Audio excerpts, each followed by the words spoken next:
Hey there, Rebecca. I just wanted to say thank you for your post. I've been watching in the past weeks, and I decided this week I would give a couple of my thoughts.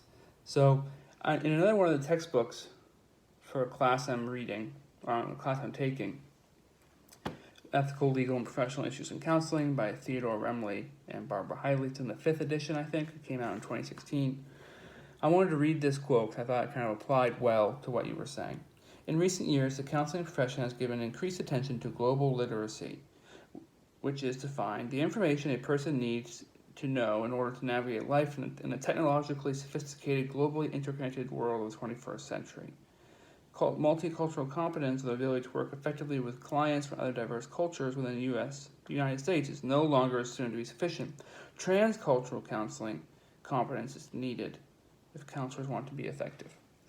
I thought that really played well with some of your sources that you mentioned earlier on in your video, how we as counselors should always be pursuing people of other cultures, and we should strive to be culturally literate and empathetic to those around us, regardless of where they're from, whether it be a middle-class white woman or a man from North Korea. We need that trans-global, trans-cultural understanding. I was also a bit convicted by something that you said. Around the 1 minute and 40-second mark, you mentioned favoritism in pursuing comfort. And I thought of James 2:8 when it talks about how we shouldn't show favoritism in the church to the wealthy man over the poor man, and how if we do that, we're not necessarily honoring God. And I found that convicting because I think it really easily apply to counseling.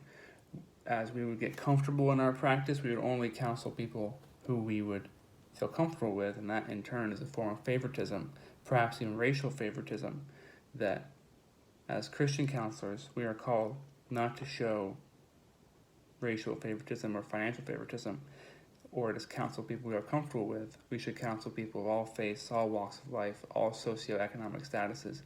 And that's a counseling ethic, but also a Christian ethic to pursue everybody, not just those who we are familiar with. So thank you for your work, and I really enjoyed hearing what you had to say.